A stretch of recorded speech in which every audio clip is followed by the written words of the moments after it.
BAC సమావేశం ముగిసింది. Telangana assembly speaker గడ్డం ప్రసాద్ అధ్యక్షతన బీఏసీ సమావేశం జరిగింది. జనవరి 2వ తేదీ నుంచి వారం రోజుల పాటు సభను నిర్వహించాలని నిర్ణయించినట్లు సమాచారం. ప్రభుత్వం తరపున డిప్యూటీ సీఎం బట్టి విక్రమార్క, మంత్రులు శ్రీధర్ బాబు, పొన్నం ప్రభాకర్ హాజరయ్యారు. బీఆర్ఎస్ నుంచి Harish Rao, BJP Eleti Maheshwar Reddy, MIM Akbaruddin, CPI నుంచి కూనంనేని సాంబశివరావులు హాజరయ్యారు.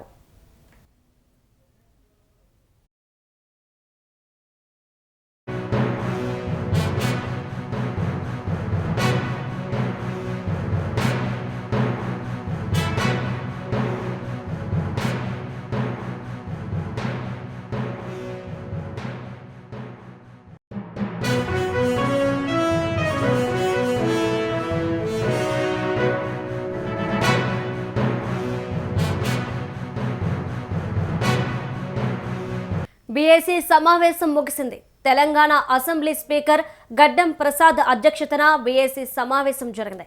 జనవరి 2వ తేదీ నుంచి వారం రోజుల పాటు సభను నిర్వహించాలని నిర్ణయించినట్లు సమాచారం.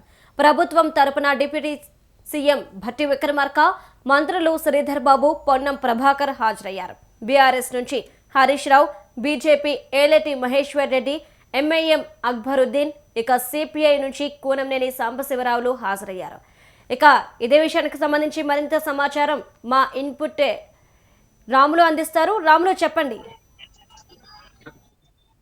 ప్రియాంక, మన అసెంబ్లీ సమావేశాల వాయిదా అనంతరం స్పీకర్ గడ్డం ప్రసాద్ కుమార్ అధ్యక్షతన బిజినెస్ అడ్వైజరీ కమిటీ, అసెంబ్లీ శాసనసభ వ్యవహారాల కమిటీ సమావేశం జరిగింది. ఈ సమావేశంలో శాసనసభ వ్యవహారాల మంత్రి శ్రీధర్ బాబుతో పాటు డిప్యూటీ సీఎం బట్టి విక్రమార్క, మంత్రి పొన్నం ప్రభాకర్ తో పాటు బీఆర్ఎస్ పార్టీ నుంచి మాజీ మంత్రులు హరీష్ రావు, ప్రశాంత్ రెడ్డి, అదేవిధంగా బీజేపీ నుంచి party floor leader Eleti Maheshwar Reddy, MIM నుంచి party floor leader Akbaruddin Owaisi, CPI నుంచి ఎమ్మెల్యే కూనంనేని సాంబశివరావు, తదితర అధికారులు కూడా, అసెంబ్లీ కూడా, అసెంబ్లీ సెక్రటరీ రెడ్ల తిరుపతి మరియు కౌన్సిల్ సెక్రటరీ నరసింహాచార్యులు తదితరులు పాల్గొన్నారు.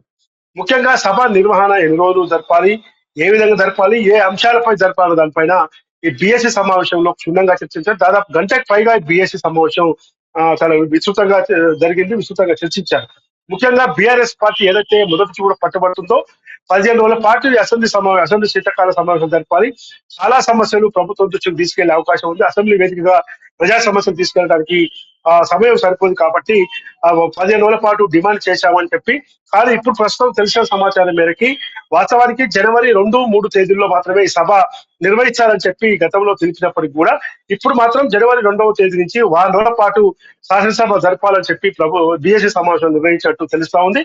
ఇది అధికారికంగా మాత్రం ఇంకా శాసనసభ కార్యాలయం నుంచి ధృవీకరణ రాలేదు.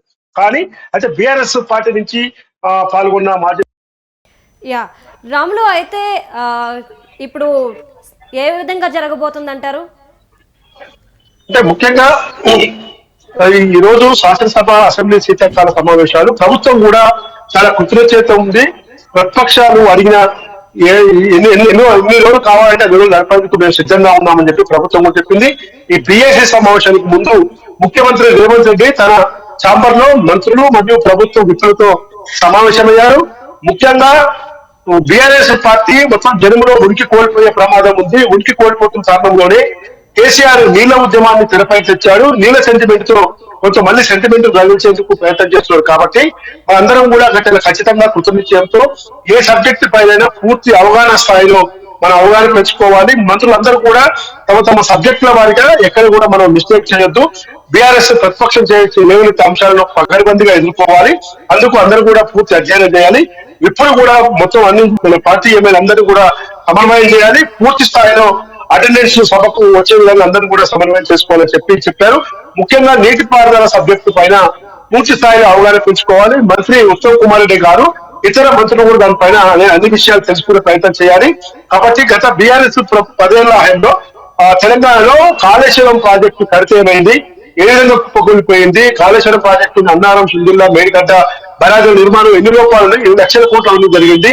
మనం ముందు నుంచి చెప్తున్నట్టుగా మళ్ళీ ఒకసారి విభజించాలి. దాంతో పాటు పాలమూరు రంగారెడ్డి ఎత్తిపోతల పథకంతో పాటు సీతారామ ప్రాజెక్టు, ఇతర ప్రాజెక్టుల విషయంలో కూడా బీఆర్ఎస్ ప్రభుత్వం ఏ విధంగా పైన పనులు చేసి ఏ విధంగా లక్షల కోట్లు దోపిడీ చేసిన అంశాలు మనం లేవనెత్తాలి. దీనికోసం జనవరి 1వ తేదీన 4 గంటలకు ప్రజాభవన్ లో మంత్రి ఉత్తమ్ కుమార్ రెడ్డి నీటిపారుదల అంశాలపై, నీటిపారుదల ప్రాజెక్టుల అంశాలపై పవర్ పాయింట్ ప్రజెంటేషన్ కూడా ఇస్తున్నారు కాబట్టి ఆ పవర్ పాయింట్ ప్రజెంటేషన్ కూడా ఎమ్మెల్యే, కాంగ్రెస్ పార్టీకి మిత్రపక్షాలకు చెందిన ఎమ్మెల్యేలు, ఎమ్మెల్సీలు, మంత్రులు అందరూ కూడా విధిగా హాజరు కావాలని చెప్పి ముఖ్యమంత్రి రేవంత్ రెడ్డి చెప్పారు. ఈ నేపథ్యంలో సభలో కూడా ఎక్కువ శాతం నీటిపారుదల రంగాలపైనే, నీటిపారుదల రంగంపైనే ఈ అసెంబ్లీ శీతాకాల సమావేశాలు ఈ రంగం పైన ఎక్కువ చుట్టూ తిరిగే అవకాశం ఉంది. ప్రియాంక.